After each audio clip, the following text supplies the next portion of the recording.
Hello, and as always, welcome to the Tales to Inspire podcast.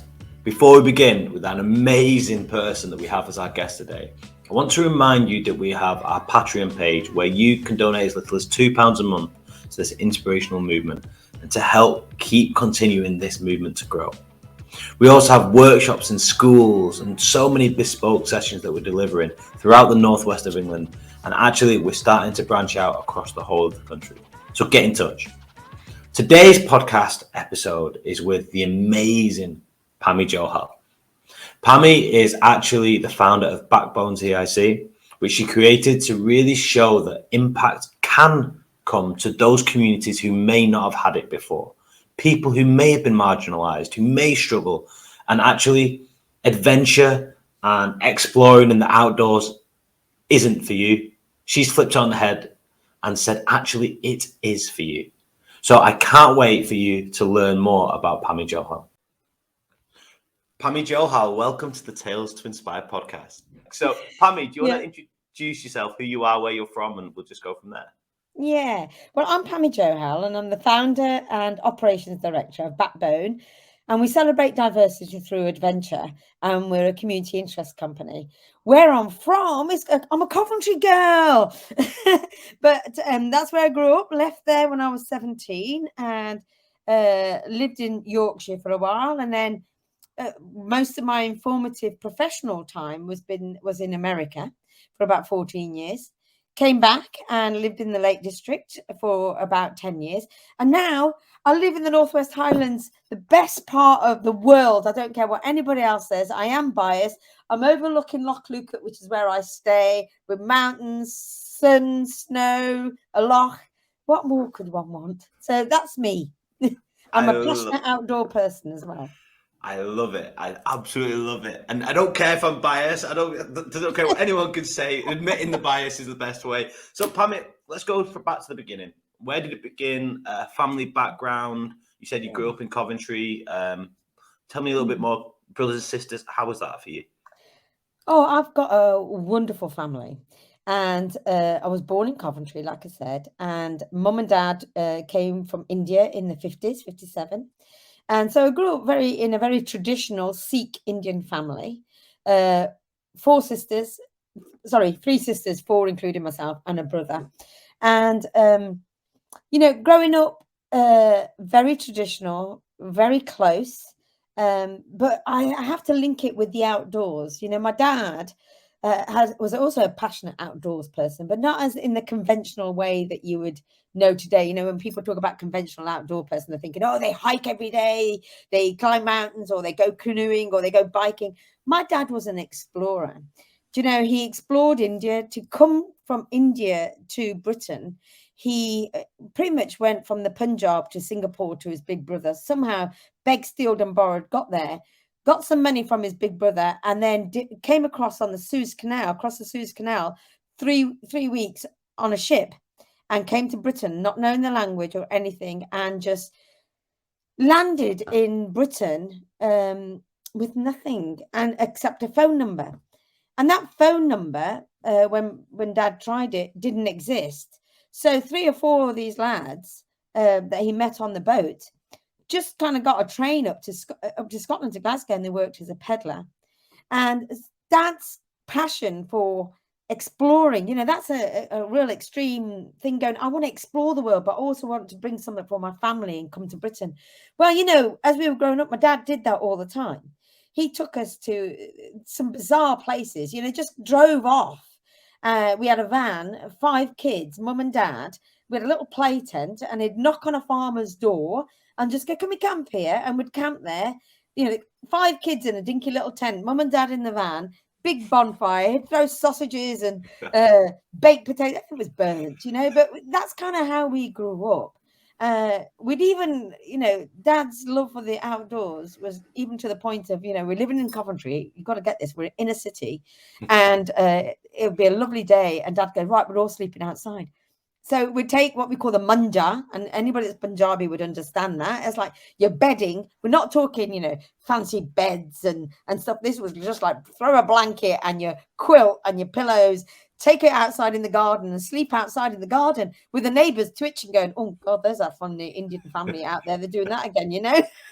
So that's kind of that's how I grew up, and that's where it's not left me. You know, I think I've got a bit of my dad's blood and my mum. Don't forget, because my mum was also a very traditional Indian woman at the time and embraced being in Britain as my dad wanted that to happen, you know. So very traditional family. They didn't want me to they wanted me to get married, have children, be a doctor or a lawyer, you know, make good money, go down that conventional Indian, Punjabi, Sikh way, make loads of money, do the community proud, do the family proud. And I did exactly the opposite, really. You don't seem like that kind of person, Pammy. So, Left field. what about, speaking of like what you were going to do when you were older, as a kid, did you have dreams? Did you know what you wanted to be? Did you try and fit in with what your parents' dream was, or were you just always knowing that you were going to do you? Absolutely, always knew I was going to be me. And you know, backbone is much bigger than me.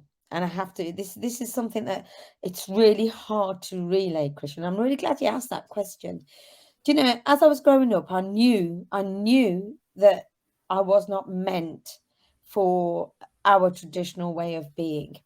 And it's my drive to explore has been so huge.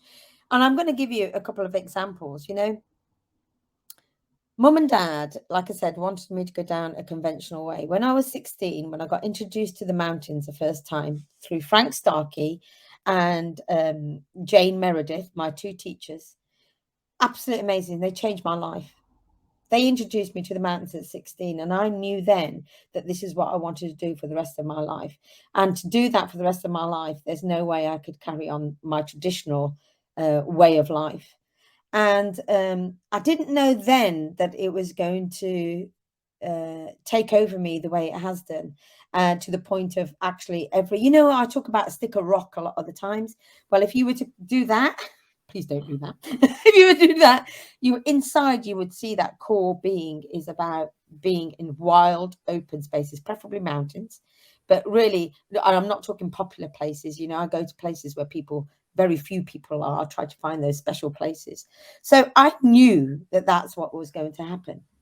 And the journey that I've taken with my family is phenomenal, really, because I wouldn't be where I am now if my family didn't run with it and challenge. And, you know, the amount of arguments that I had, disagreements that I had with my mum and my dad, to the point of, you know, I would just take off and they would say, well, our girls don't do that. And I would still take off, you know, at that point. And don't forget, we're talking 70s here. They should have really disowned me, like many other people that had gone off left field. I would have been disowned, but I wasn't disowned. Instead, we just had arguments and challenged each other. And I think my dad realized I was very similar to himself. And the journey that changed our relationship was when I did a solo trip to Nepal in the 80s. I just took off with a backpack and I just went to Nepal. I actually flew into India, then flew into Kathmandu, and then just trekked for 3 months from January till March on my own in the Himalayas in the winter season. No Sherpa, no guide. Just went off and I walked in from Jiri to Namche and I was going to go to Everest Base Camp, and I thought, sod that, I ain't going to go do that. I went to Gokyo instead, Gokyo Peak, and out towards Everest Base Camp, and came back. And then I flew back from there and went and did the Annapurna circuit, but only got halfway round because of the avalanches. It was all out of season, remember? And then I eventually went to see my family in India without my parents. And oh my God, I met my grandma for the first time at 103. And I didn't know how to speak Punjabi properly. I didn't know how to write it. And I learned to speak Punjabi because I had to. I wanted to communicate with my grandma and the rest of my family. And the kids there taught me how to write Punjabi. So I'm the only sibling that knows how to write Punjabi because of that. But that gave me an insight as to I understood my parents so differently. I understood what culture meant to them and what family meant to them. So I went back to Britain and I got all my family together, my extended family, who at this point, by the way, a lot of my extended family were not saying very nice things about me. You know, they made assumptions about me and my lifestyle, and it wasn't very pleasant. But they weren't saying it to me. They were saying it to my parents and giving my parents grief. And I'm now 26, and I was going, well, actually, this is wrong. My parents are having to put up with stuff. And my parents had no idea what I was going to do. So I invited the extended family, loads of them, for dinner. And I was going to give them a slideshow of my journey in Nepal and India and my rock climbing stuff. And where I'm wearing shorts and a tank top, you know, all the things that you're not supposed to do at that era. Don't forget, I'm talking about the 70s here. And I did the slideshow, and they're like, oh, lovely, lovely, lovely. And then we were having dinner. And just at the end of the slideshow, I says, right. I says, you like what I'm doing? They said, yeah. I said, so am I doing anything wrong? And they says, no, no, no. I said, in that case, why are you, quite emotionally, I said, why are you saying this, this, and this, and this about me? And they couldn't answer me. And again, quite emotionally, I said, I'm now 26. I'm not going to marry the way you want me to marry, but I'm not doing anything disrespectful that will hurt my parents or my community. And so if you have any issue with me, here's my phone number. Here's where I live. You come and contact me. Don't badmouth me behind my back to my parents who are getting grief. And when they left, my mum and dad just looked at me and said, we're so proud of you.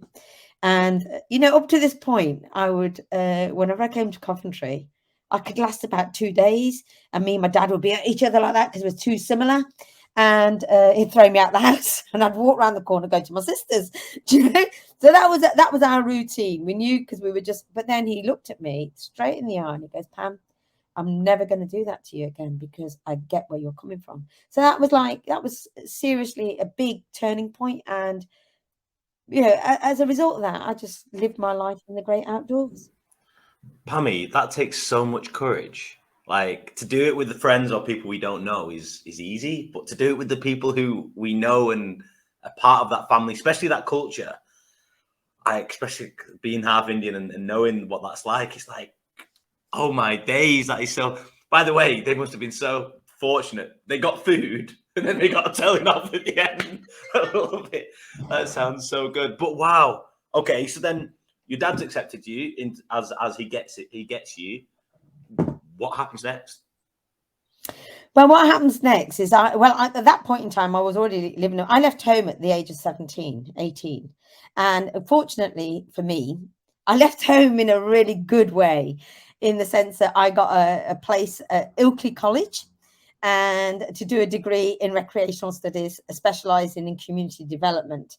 And I specialized in working with Asian women. So that was my community side of things. And I think if I hadn't left home in a good way, with the family accepting me, going, oh, she's going off to do a degree, so that was all. That was all right. Little did they know that actually, and mum and dad even said that. Said, how the hell did you get an honours degree? Because we never once saw you with pen and paper. We all saw you with a backpack, on your bicycle. You know, you never did any work. You were always hanging out with your mates, going climbing, caving, canoeing, or whatever it was.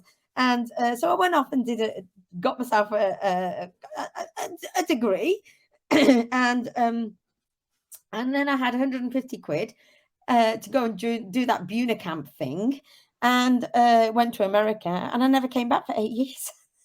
Never came back for 8 years, and you know, basically I went out as to work for an outdoor organisation. And people will have heard of that Buna camp thing. You need X amount of money and then they take care of you. But I decided that I wanted to explore, a bit like my dad, I suppose. And this is really cheesy, but I used to like John Denver, Rocky Mountain High. Rocky Mountain High. And he always talked about Colorado, Rocky Mountain High. So I picked up a USA job directory and thought, I'm going to Colorado. And I applied for a job, and I got a job at a place called Bear Paw Ranch in Steamboat Springs in Colorado. And guess what I was doing? Right, so I finished the first job and went over to Colorado. And the first thing they did was sent us all off into the mountains for 3 days. There I am, surrounded by these wonderful mountains, the Rockies, and I'm doing a solo. I couldn't ask for anything more because I'm a very spiritual person. And I was like, is this for real? I just can't. Do you know what I'm saying? It's bigger than me. Yeah. It was right in here moving me. So I went to Colorado. And then so my winters were in Colorado. And then I applied for a job with some outdoor organizations while I was out in America. And I got a job with North Carolina Outward Bound School. So this transformed my life. So here I am in the winters. I'm skiing in Colorado. So that's where I've got my passion for backcountry skiing, which I still do today. I wander off every winter. And then in the summers, I worked for the North Carolina Outward Bound School. But guess what gets even better? Then spring and autumn, I used to run their semester courses, which took me, I led people up the volcanoes in Mexico in the autumn, and then Costa Rica through the rainforest and everything else in the spring. And in between, I was climbing instructor and leading expeditions all over the place. And also sometimes in January, I would go to the Everglades and lead paddling expeditions for a month in the Everglades. So what life, for all that time in America, I probably lived about 200 days under canvas. Wow. And then the rest of the time partying with my mates. For like 8 years as well.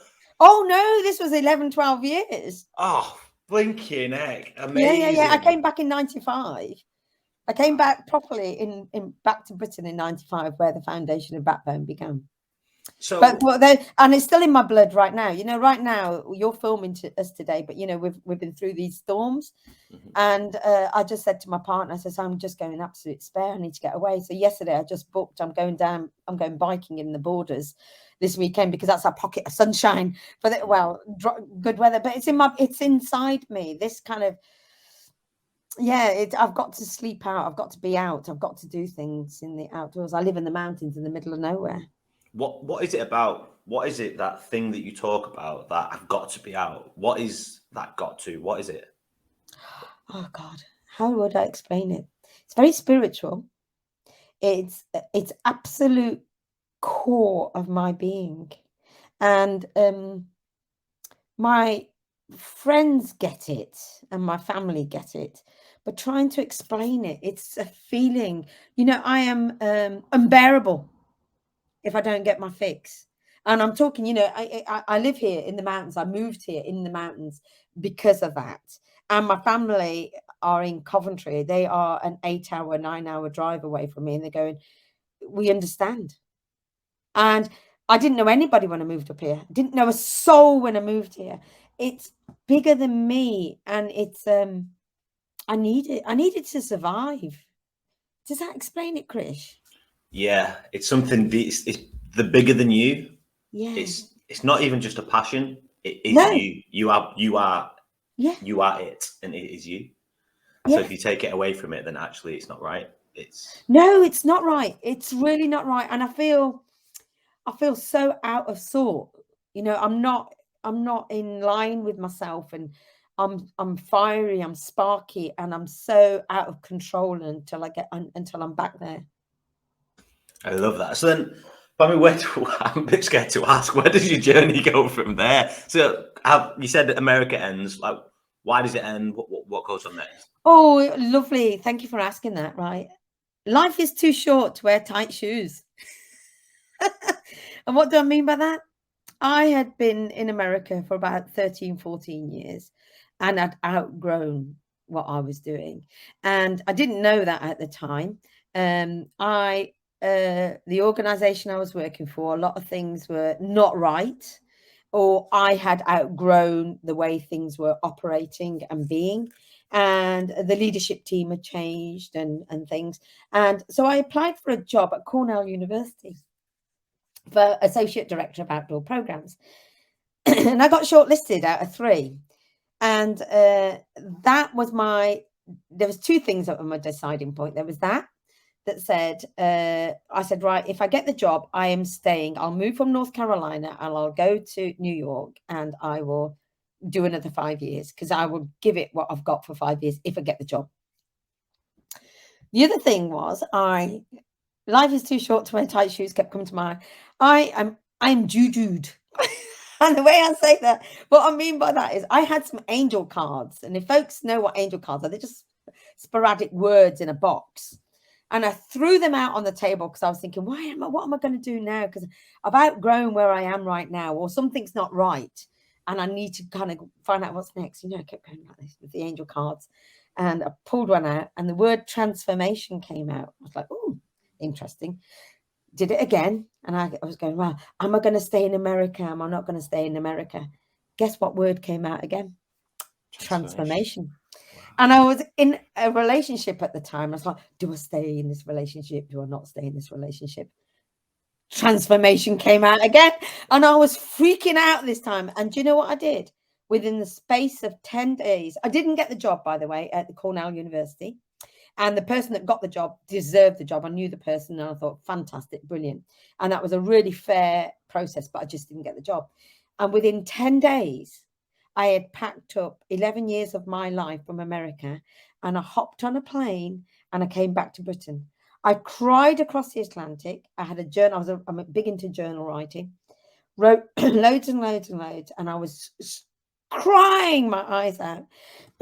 Stewardess came up to me and she goes, are you all right? I said, oh, just leave me. I need to do this. I'm absolutely all right, but just give me another glass of wine. I'm totally fine. Crying across the Atlantic. And I stepped off that plane. And I tell you now, that moment that I stepped off the plane is the foundation of Backbone right now, because I knew I was going to do stuff for our women and see if they wanted what the great outdoors did for me. So that's what happened. I stepped off that plane and I had, oh God, hardly any money, didn't have a home. I was couch surfing and I knocked on everybody's doors and said, do you want a bit of the outdoors, to all these community organizations that work with Black women. And I said, do you want a bit of the outdoors? And they all said yes. And with no money, nothing, I begged, stealed and borrowed kit. And I just went out and I started taking our women into the great outdoors, the Lake District and the Yorkshire Dales. And we camped and we walked. I taught navigation, safety, all that stuff. And then Stourbridge College heard of what I was doing and said, guess what? We're going to fund you. And that's what happened.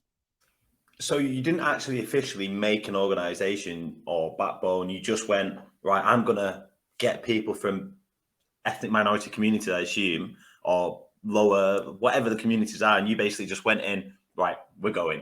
And you went and did stuff. Yes. Yes. Like no organization whatsoever. No money whatsoever. Just, do you want it? And they said yes. And this is a thing that's bigger than me, and it will come. And it did. And then I got money from Stourbridge College.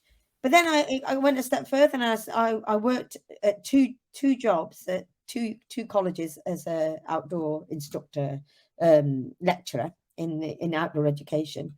And I was still doing this stuff.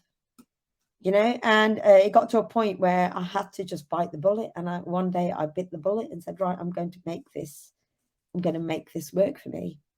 And I did. And again, it was, I would work as a freelancer for other organizations. And then eventually a funder actually approached me and said, look, Pam, we can't give money to you because you're a sole trader or a limited company, just sold me. He goes, but you should consider becoming a community interest company or some kind of charitable trust, because then we would fund you. And that's what we did. We became a community interest company, and people started funding us, me actually, but now it's an us, which I wish I'd done flaming years ago. A solo journey to having a team around you is fantastic. I wish I'd done that years ago and wasn't so selfish or just single-minded going, I'm a doer. And even now, Backbone's approach is I am a doer. I'm on about action. I can't spend too much time blethering away. It's got to be, let's get things on the ground. Did that answer your question, Chris? I think I forgot what my question was, Pammy. I'm very good at going off in tangents, I love it. You're amazing. I don't have to ask anything. It's just great. I've got two things I do want to ask around this. So how much of this did you have a plan for? Or how much do you know what, I'm just determined to do it and I don't need a plan? Well, there isn't, right. When I say there isn't a plan, there kind of was, but I put that plan to one side. So it just organically grew, Backbone. And, basically, as there was need, and I still do it now, if there is a need, if I speak to somebody and I go, bloody hell, we can do that, we can make that happen, I'll make it happen, Krish. But what was interesting was when I first set up, people were on about, you need a business plan, you need a business plan. So I wrote this, which wasn't a business plan, actually, it was a vision. And, a vision was to make sure that loads of people from my background and others from people, I'm going to talk about, it was mostly Black, Asian and ethnic groups that we were talking about, and anybody that felt that they were marginalized or didn't have the confidence. So we do work across the board. Anybody that didn't feel that they could access the outdoors, that was it. I just wanted to make sure that it was accessible to everybody. And so that's what happened. And then I wrote a plan about a training academy, and it was kind of a vision thing, and I put it away. And and what was interesting, I pick things up every 5 or 6 years and go, oh God, that's interesting. Oh God, I wrote that. Oh my God, we've done it. What's next? What's next? So it's really an organic process. And what we're doing right now with our training academy, that too is an organic process. But do you know what's really interesting is every time I go, okay, that's it, something else happens, and it's meant to happen. Do you know? I'll tell everybody now, but I turned 60 last year. Now I had every intention of quitting last year. Well, this year, at the end of one of our projects, every intention of quitting. That's it. That's enough now. There's things going on. But like I said, it's bigger than me. When we started talking to the National Lottery about the Academy Eye concept and this collaborative approach, I could start visualizing it as well. And I said to the directors, board of directors, Dexter and Jenny, I said, it's going to happen. I just knew as soon as we started the conversation, it's going to happen. And they asked me very clearly, Pam, you have a decision to make. Do you want to make this happen or not? Are you going to go for it? And it took me a wee while to go, yeah, but I'm ready. And I had the break, and you've just came last weekend when we launched it properly. But I'm really excited because the energy that's around what we're doing, is what feeds me. Do you know, I won't bash things against a brick wall. If it doesn't happen, I just step away. And that's what the academy is. I'm not going to bash against a brick wall. If it ain't going to happen, we'll just stop. But as it happens, if things grow and things happen, that's how Backbone's always operated, and we'll continue to do that. So then, can you explain a little bit about, obviously, what Backbone, the vision of Backbone, and the difference of the Leadership Academy, and what the aim of that is? Yeah, in the past, what Backbone's been doing, we've been very we call it blind spots, and that's how the academy is moving forward. But we have been very much about developing communities. And, Black, Asian, ethnic, and anybody that feels like they can't access the great outdoors or don't have the confidence to do that. So we've really been community focused, where in a nutshell, we've been building the capacity of communities so they can own outdoor leadership, outdoor experiences. So we give them the skills, the expertise, the qualifications, and then they run with it. And what's wonderful about that, we have community outdoor ambassadors in the community that know their community. So therefore, they develop initiatives that are fit for purpose, really, because they understand their community more than any outdoor organization will, and they're equipped to do it for themselves. So it's wonderful. It's really sustainable, it's low cost, and it's fantastic. Where we are now with the academy is the communities. Oh, the other thing that we've been doing is enabling community groups to have links with local outdoor agencies, so that they have their own relationships and they have the community initiatives that are jointly led, and they have good access to local resources.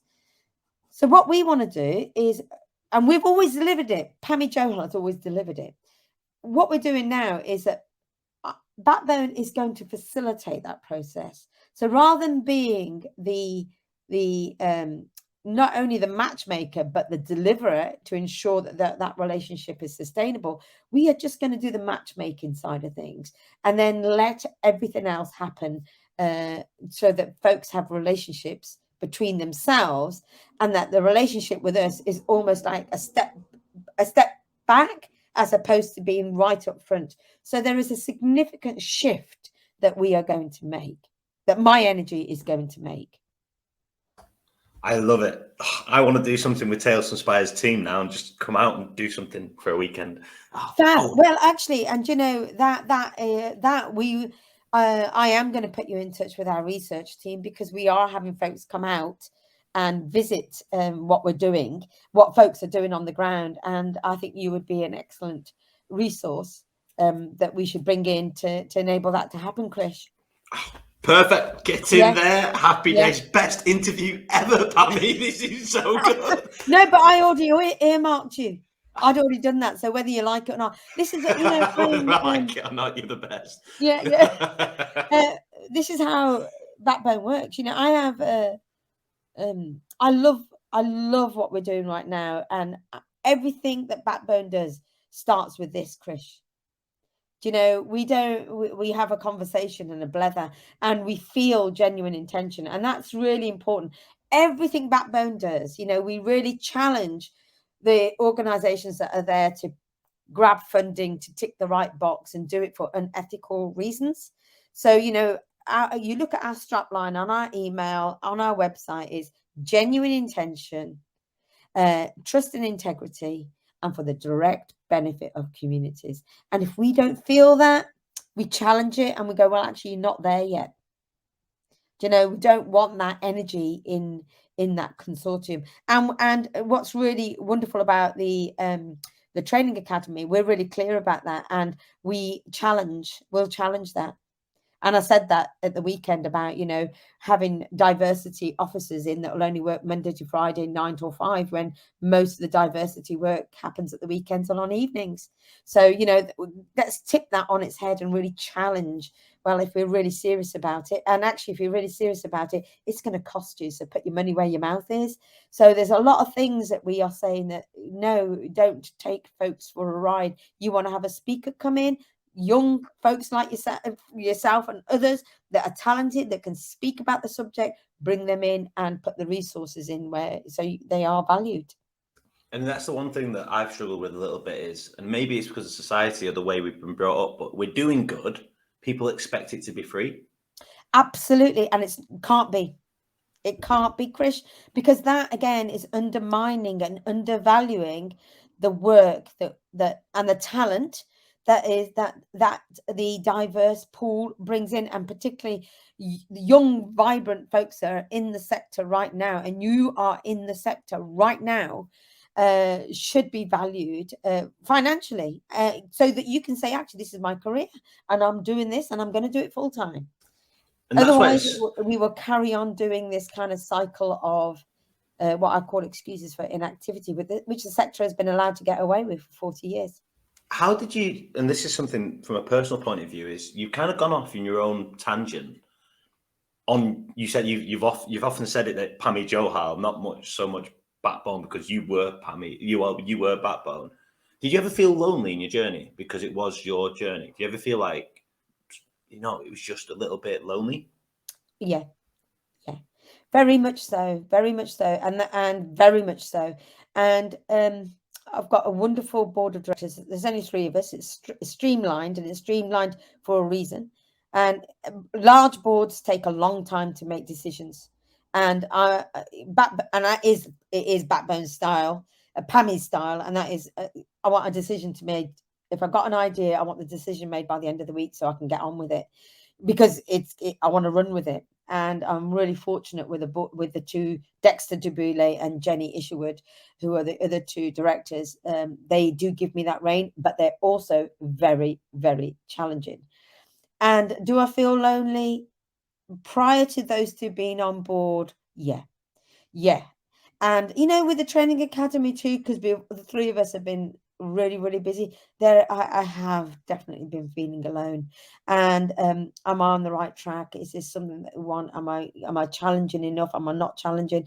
And what I'm really excited about, and Saturday gave me the confidence and the in the audience on Saturday, that audience is right behind our concept and will shape it organically.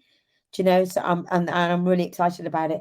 And I don't want to be alone, and I won't be alone, because the young Black, Asian, and ethnic, and those that feel like they are minoritized, they're the ones that we are going to be working with. They will be the voice of the future, and we have 3 to 5 years funding to develop that. And they are going to be shining. They'll be shining all over Backbone space and the sector space. I love it. It's like you're bringing alone together. Yeah, So like, yeah. Because amazing. I get the feeling, Chris, that you felt that too. Yeah, I've felt it a lot actually. Just because, for example, my dad would say, "How are you going to earn money from tales, sharing people's stories, or how are you gonna do get a proper job? All this kind of stuff. Why are you helping homeless people? All this kind of stuff. Why go out to Africa and build a school?" And it's just like, I know no one who's doing that. None of my friends do that. A lot of my friends have good jobs, living in London. Professional football is kind of my background, so I'm kind of doing it but I have no answers for them. Why are you doing it? Where's the money coming from? I don't know. I absolutely have no idea. So that, when you have self-doubt and then someone else questions it and you're just like, yeah, that's pretty lonely. So one of my aims for Tales to Inspire this year was to get volunteers, to have a team of people. So now we've got 13 people, and now I don't feel as lonely. But sometimes I still have it's weird. It's really weird why it happens. I guess it's just one of those things that having that determination and just figuring it through. Yeah, yeah. Dunno. And it's that financial balance, isn't it? I'm going to give you a story. Go for it. Right, when I turned 35, I came back from America to Britain. And 5 years after that, I was doing loads of corporate freelance work. And instead of renting, I actually purchased a property, because it was cheaper than rent. And I worked my arse off, and I wanted to set up Backbone, obviously, which wasn't called Backbone, it was just Pammy doing her thing. And I got to a point, I paid off my house in 5 years. And don't forget, housing was really cheap then. You don't worry about that. It was really cheap.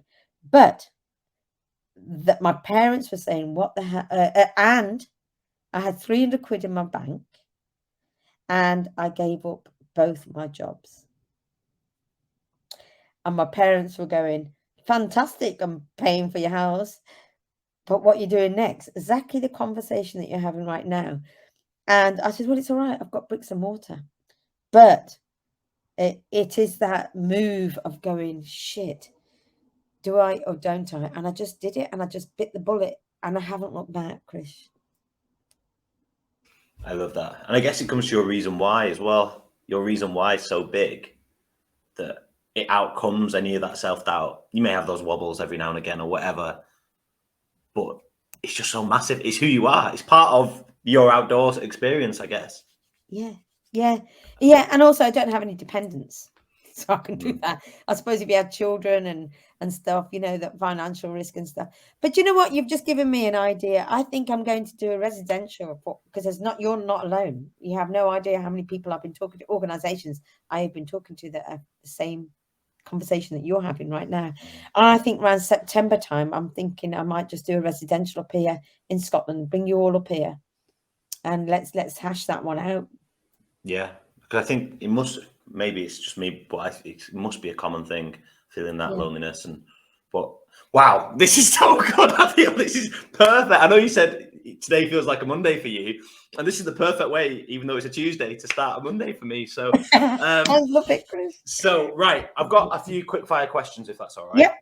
So I'm going to start a sentence, or I'm going to start a word, and you're going to basically finish it. If you want to explain a bit about it, you're more than welcome to.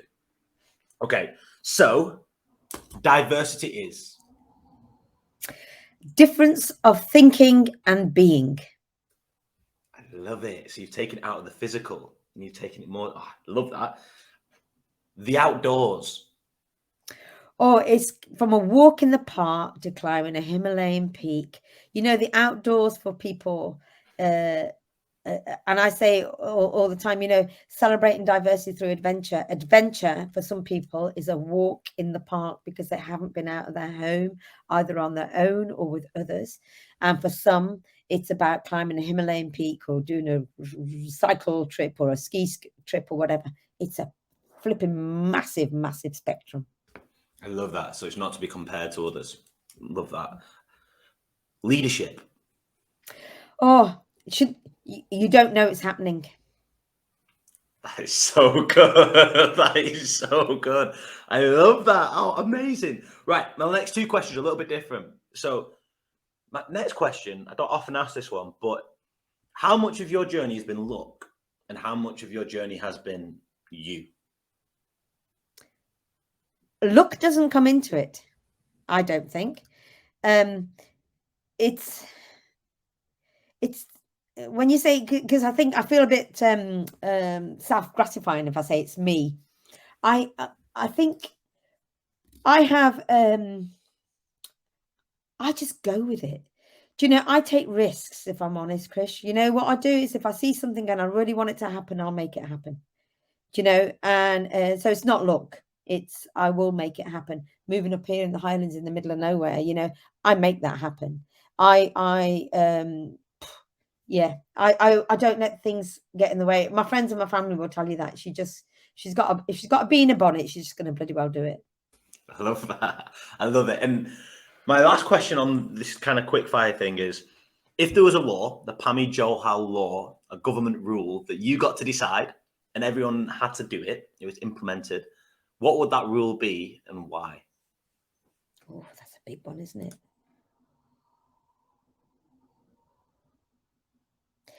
Do you know, I'm going to go back to, you know, a big part of what's informed me is the Native American way of thinking and being. Okay. And, you know, their relationship and respect for the land and how folks lived with the land and the harmony and respect as if we go back to being, you know, part of a planet and we are just another species on this planet. I would say something along those lines. I don't know what I would say, what that law would be, but if we could just go back to respecting that perspective that we are another species on this planet and how we live respectfully, there would be a law about how we had to live respectfully with the land and those around us. But, you know, it's not a law, is it? Because the Native Americans, it wasn't a law, it was a way of being. And that's kind of, so law doesn't even come into it. So I don't think I can answer that question. I like it because you're changing. You're not putting a little law that everyone goes against. You're changing a whole lifestyle. I love it. So, last two questions before I get to the last two questions that I ask every Tales to Inspire guest. How do people reach out to you, Pammy, or to Backbone? Is there anything that you're looking for right now that people listening might be interested in? So, yeah, how do people find out about you? Well, you can find out about us on backbone.uk.net, obviously, on our website, and contact me directly, and all that contact details are on our website. But you know what we're looking for is anybody that feels young, inspiring, particularly people from marginalised, that feel they are marginalised in the outdoors, not necessarily marginalised in the rest of society, but marginalised in the outdoors, no matter what background you're from. If you have a spark and you want to get involved, contact us and we will find you a place to get involved, particularly if you're looking at trying to enter the great outdoors as a career, or you want to set up your own organization. Contact us, or just a blether. Just a blether. I'd never heard anyone use the word blether, and then we was on this call on Saturday, and yeah, you must have said the word about. So I had to look up how do you spell it? What does this word blether mean? I love it. It's a Scottish thing, and I picked it up since I've been up here, and I love it. Because I it's love kind it. of one of those words that a blether is a blether. Yeah, it's so cool. In your accent as well, it's great. So the last two questions, Pammy, that I ask everyone. The first one is, Pammy Johal, what is your definition of the word inspire? Oh dear. It's you know when you're being inspired. It's a knowing. My definition, it's a knowing. It's a knowing. It's a I hope that, knowing. I suppose for me, I've seen folks out there and I've seen things and I go, wow. There's a good friend of mine and, she is in her mid-70s and they have just moved house and building this house together. And she's also a great mountaineer and she inspires me. Do you know, Kate Harper, if you're there, you inspire me, hon. I love it. And that's so good. It's a knowing. No one's ever answered. I've asked over 100 people now that question, and no one's ever said it's a knowing. I love it, Pammy. So uniquely you. And the final question, if you was to live the longest, most fulfilled life you want to live, say you're in your hundreds, you're still kicking ass, going out and exploring, and you're looking back on your life, what is the thing, the most proudest impact you want to have achieved during your lifetime?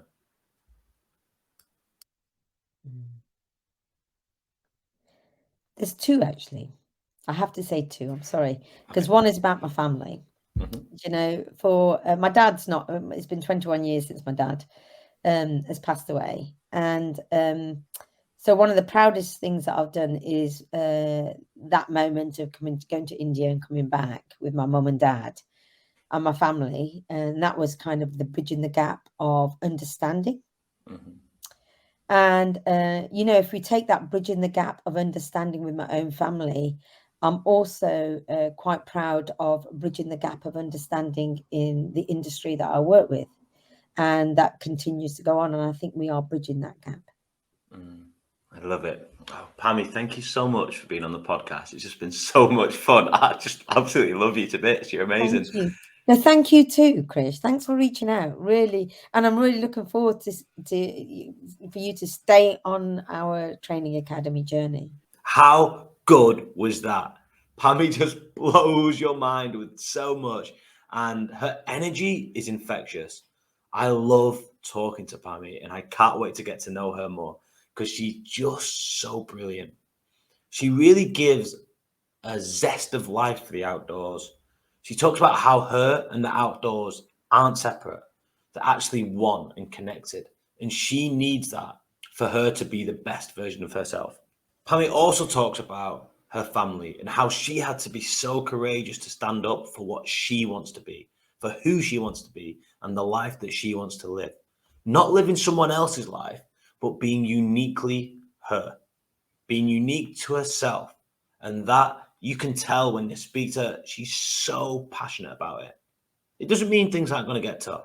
She talks about how things can get really lonely sometimes.